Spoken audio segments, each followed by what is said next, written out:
pandemi COVID yang bercokol dan mengepung tanah air sejak 2020 membuat hampir semua sektor kehidupan masyarakat babak belur, tak terkecuali industri pariwisata di sektor travel dan perhotelan, sebuah sektor yang terbilang tinggi dalam menunjang produk domestik regional bruto PDRB Jatim. Ikhtiar kita menggantang COVID mulai dari vaksinasi masih terus diupayakan oleh pemerintah pusat hingga daerah. Namun angka kasus baru penularan masih terus terjadi hingga Pemprov Jatim menerapkan pemberlakuan pembatasan kegiatan masyarakat yang sifatnya susul menyusul atau berjilid-jilid.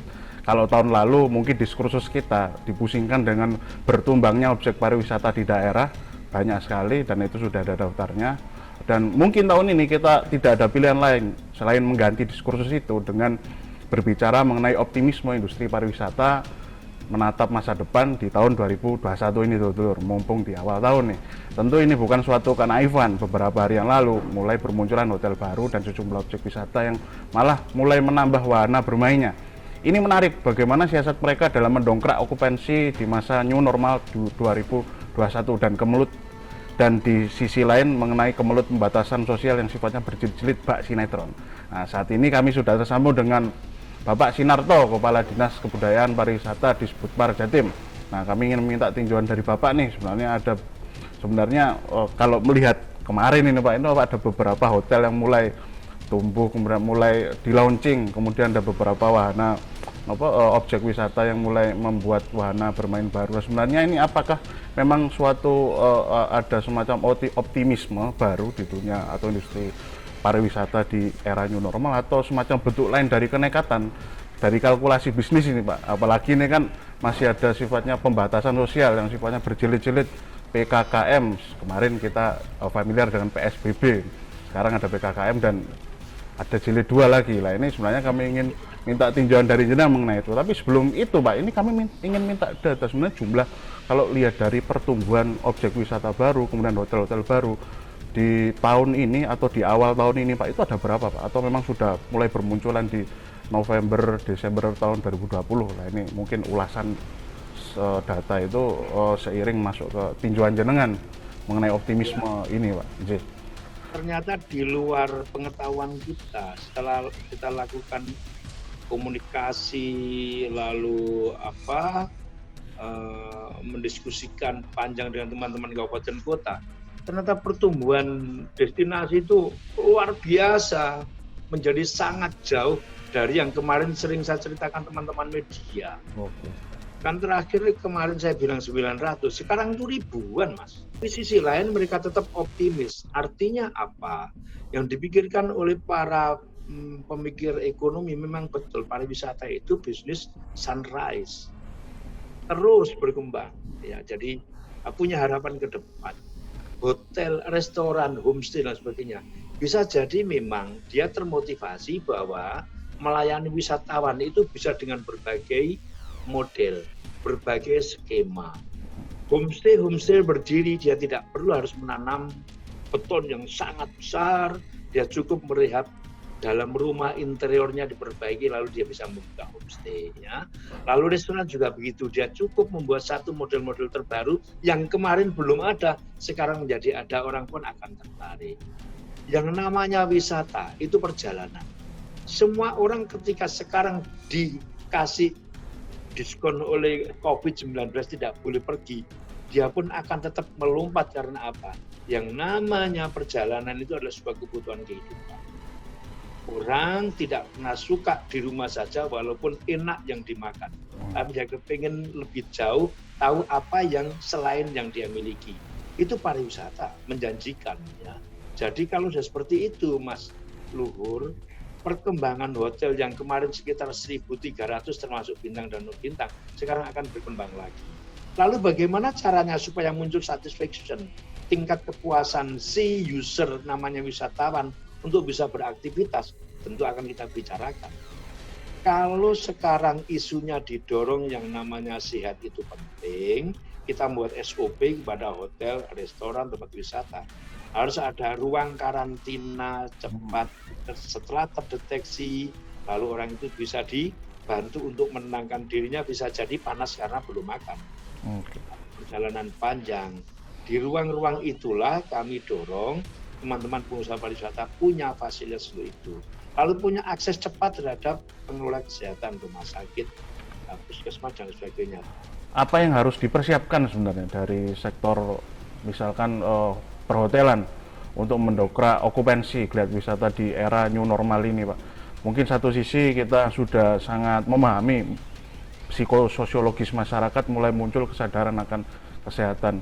Nah, kemudian muncul karakteristik masyarakat yang awalnya mulai sangat takut sekali untuk keluar rumah, akhirnya karena terlalu lama ini untuk berada di rumah dan melakukan suatu pembatasan sosial, akhirnya mulai berpikir, wah ini saya harus tetap keluar dan memilih tetap untuk berlibur sebagaimana biasanya sebelum pandemi. Sebenarnya dari jenengan ini Pak, dari pihak dinas, apa yang bisa tetap diteguhkan kepada pihak pengusaha perhotelan terutama untuk tetap menjaga bagaimana karakteristik psikososiologis masyarakat ini ketika hendak berlibur tetap merasa aman dengan kondisi kesehatannya ini, Pak. Jadi hotel, restoran, destinasi itu adalah bisnis yang mengarah pada pemberian tingkat kepuasan, karena sifatnya kan bisnis jasa ya. Bagaimana orang bisa puas datang ke tempat itu, ke hotel, ke destinasi, bisa jadi ke tempat-tempat kuliner. Nah, saat ini yang dikatakan bisa memberikan tingkat kepuasan itu antara lain masalah kesehatan. Dan ke depan tidak hanya persoalan kesehatan, tapi diversifikasi produk jasa yang diberikan di setiap bisnis pariwisata itu. Nah, sekarang kita coba kejar bentuk apa ya kira-kira pemerintah bisa mendorong pebisnis untuk bisa menciptakan tingkat kepuasan para wisatawan. Tapi pemerintah mencoba membantu bisa memuaskan dan mengamankan wisatawan. Wisatawan kan kepengen aman ya. Dirinya tahu kalau dirinya aman. Saya tahu kalau saya aman. Kesehatan saya bagus kok. Orang lain tahu kalau Sinarto aman. Orang lain tahu kalau Mas Luhur aman. Sehingga saya dekat sama Mas Luhur tidak apa-apa.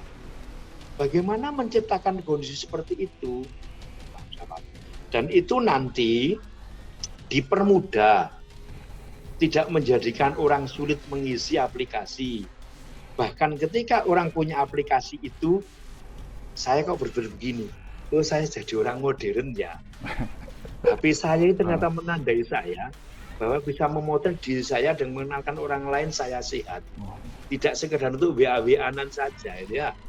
Tapi untuk performa saya, bahwa saya bisa mengenalkan siapa Sinarto melalui HP saya. Saya sehat kok.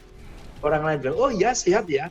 Semuanya bisa menunjukkan dirinya, performanya, CV-nya bahwa saya sehat. Nah, di tempat-tempat wisata harus setiap orang bisa menunjukkan dirinya sehat. Sehingga orang lain tidak ragu-ragu bersama, mendekati, berbicara, dan sebagainya. Bisa menunjukkan siapa wisatawan sehat, lalu petugasnya juga sehat, lalu di situ terjadi interaksi di wilayah-wilayah pariwisata karena mereka sehat, tentu dari pikiran kesehatan tidak saling mempengaruhi dari sisi negatif pergerakan COVID-19. Itu. Berarti memang satu sisi untuk tetap mengawasi, artinya karena kemarin masalahnya adalah keabsahan dari hasil tes, rapid test dan swab test yang sangat rentan sekali dipalsu, tapi ini juga ternyata mampu membaca rekam jejak ini Pak ya, potensi wisata ini kenapa kok sering ke sini. Dan ya saing pariwisata juga nggak suka ke sana ke depan. Nah, luar biasa. Berarti aplikasi ini nanti akan benar-benar double plus Pak ya, fungsinya ini luar biasa.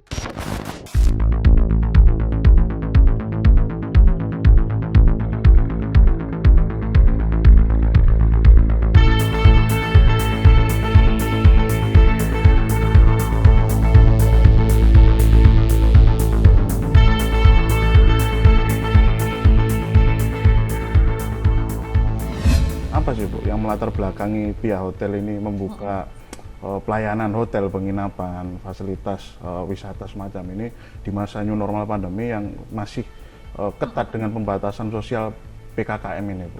Ini apakah memang suatu bentuk optimisme atau semacam bentuk Tentunya. lain kenekatan kalkulasi bisnis. Nah ini kami ingin ulas, mungkin ini nanti akan menjadi guidance buat pengusaha-pengusaha lain yang memang harus optimis ini Bu. Ini bagaimana ini Bu?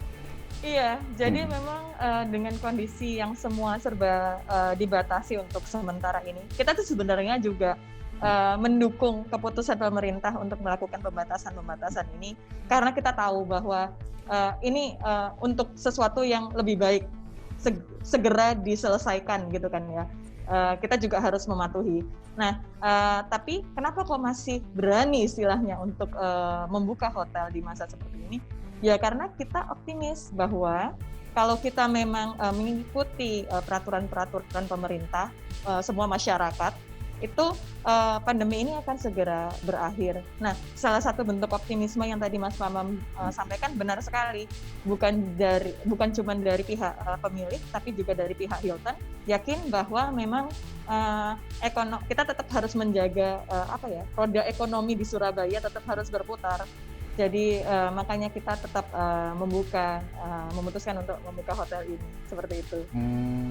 Ini kan psikososiologis masyarakat ini setelah setahun kemarin kita berkutat dengan pandemi awal-awal, ini muncul suatu kesadaran akan kesehatan dan sudah dilegitimasi oleh para pakar pariwisata, dan dari Pak Sinarto kemarin juga ngobrol. Betul. Memang ada semacam kesadaran dari masyarakat untuk kalau mau berwisata atau menginap akan dilihat pada tidak cuma fasilitas unggulannya, tapi wah ini aspek protokol kesehatannya aman nggak nih? Berjalan gitu ya. Nah ini bisa diulas secara detail kembali nggak Bu? Mulai dari awal dan jaminan-jaminan protokol kesehatan yang tersedia atau memang sudah disediakan, tersertifikasi dan sudah baku di DoubleTree ini Bu.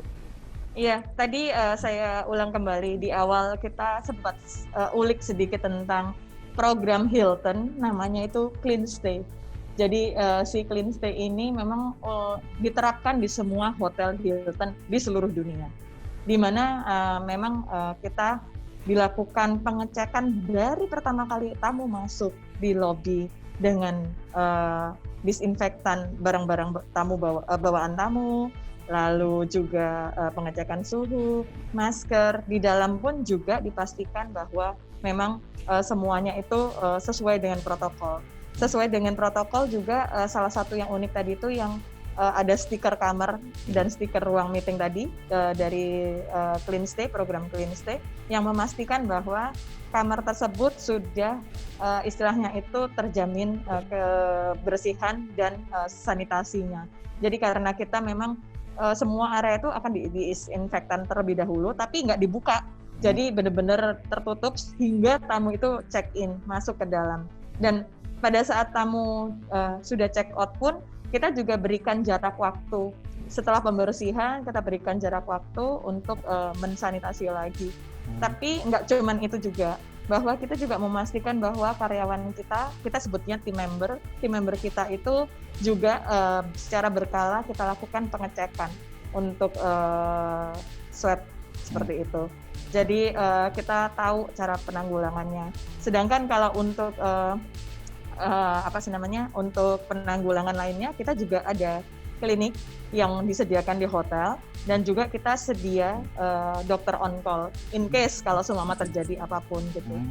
Mantap. Jadi memang secara screening awal sudah berlapis dan tersertifikasi, terus juga ada semacam komponen-komponen penunjang seperti fasilitas medis, dan memang dari pihak karyawan tersendiri dari DoubleTree ini memang sudah dipastikan sehat, aman, dan mampu. Insya Allah. Amin, siap. Betul. Nah, apakah dari DoubleTree juga memfasilitasi untuk pengunjung yang akan isolasi mandiri, Bu? Mungkin memulihkan ya kesehatannya gitu. Apakah juga memfasilitasi itu? Untuk sementara ini kita belum ada pembicaraan ke arah situ, dan kita mungkin belum bisa memfasilitasi. Akan tetapi untuk tamu-tamu yang pada saat ternyata secara tidak sengaja nantinya ada kasus gitu, itu kita langsung kita sudah ada seperti protokolnya, SOP-nya itu harus seperti apa. Tapi yang jelas kita sudah punya rumah sakit atau klinik yang memang kita tunjuk untuk pada saat ada kejadian-kejadian yang kita yang tidak diinginkan, tapi memang pas kebetulan memerlukan penanganan.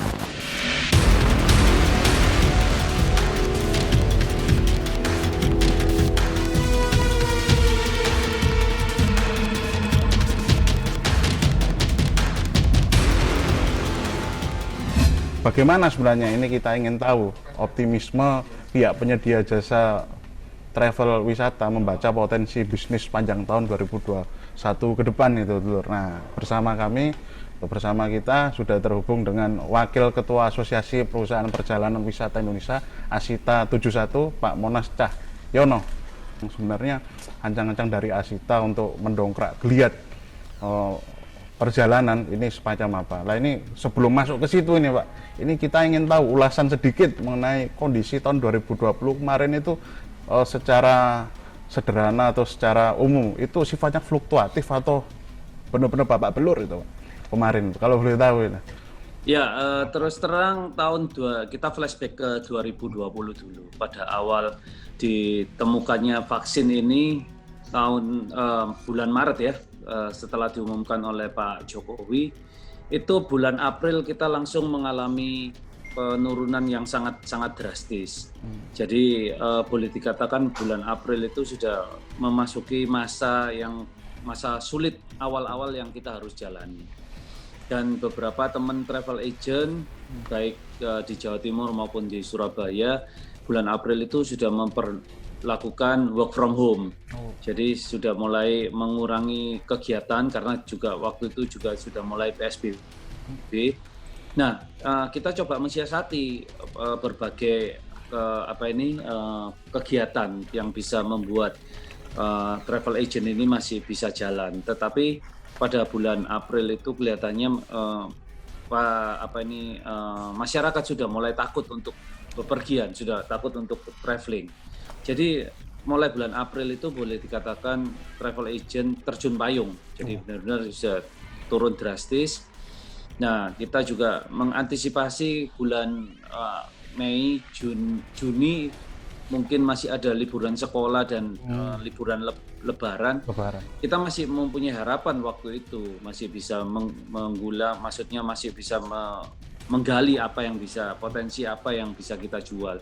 Tetapi ya kembali lagi masyarakat saat itu sudah tidak ada daya beli ataupun tidak ada mempunyai keinginan untuk traveling karena sudah mulai takut. Jadi Lebaran tahun 2020 ini boleh katakan Lebaran yang terjelek selama dunia pariwisata berjalan.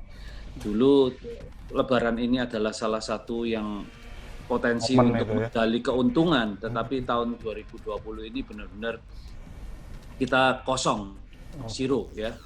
Nah ini berlanjut sampai bulan-bulan berikutnya. Pak, untuk bicara mengenai optimisme dunia travel 12 bulan mendatang nih, dari segi kalkulasinya sebenarnya berapa agen travel sih yang kembali tumbuh kalau ada angkanya atau persentasenya?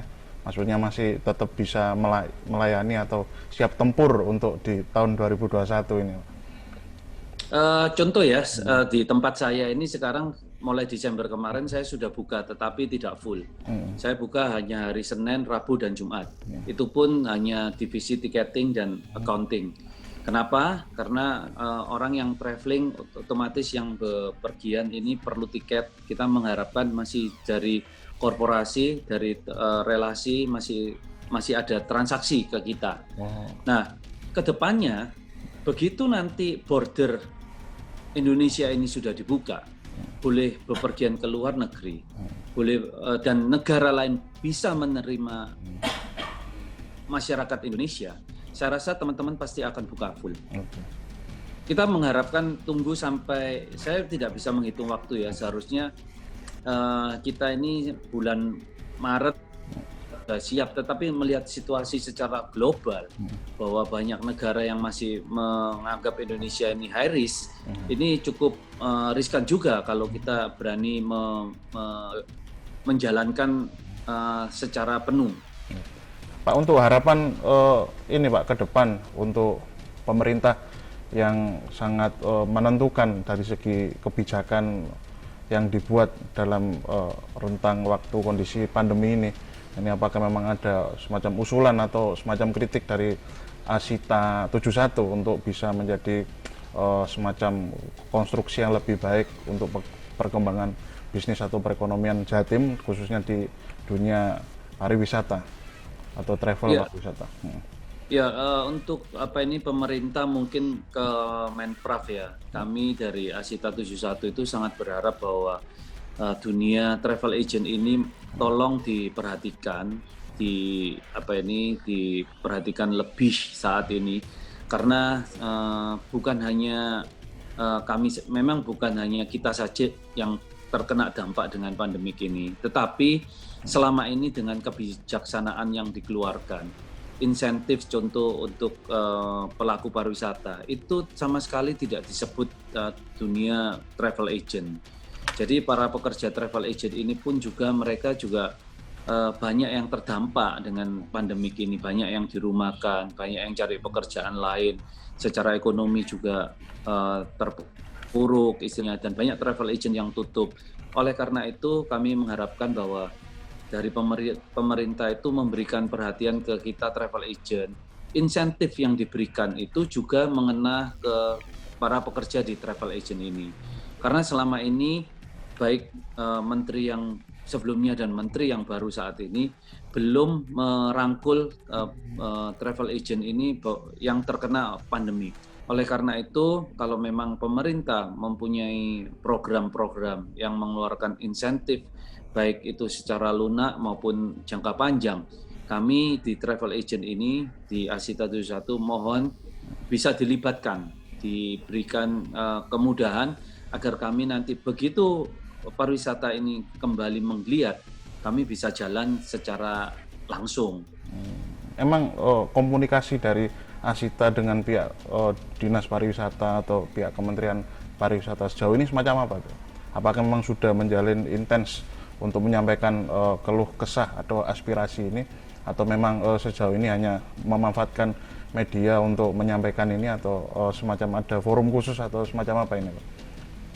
Kami dari Asita 71 itu sudah berkomunikasi secara baik dan secara intens, terutama dengan Dinas Pariwisata Jawa Timur yang kebetulan mereka mewakili. Lalu dengan Kemenparekraf kita juga sudah melakukan beberapa diskusi. Malah kita juga sempat ke Jakarta, kita sempat meeting dengan staf kementerian. Tetapi ya memang mungkin kebijaksanaannya belum nyampe atau belum terdengar ke Pak Menterinya. Jadi selama ini yang keluar di media itu selalu travel agent ini tidak termasuk dalam salah satu kebijaksanaan. Nah ini kan membuat teman-teman di travel agent menjadi nelongso istilahnya, loh ini kok gak disebut travel agent ini. Padahal saling Padahal berkelindan kita ini juga kena dampaknya juga luar biasa gitu loh. Oke, siap. Berarti memang semua upaya untuk bernegosiasi untuk lobby semacam itu sudah diupayakan, dan Sudah.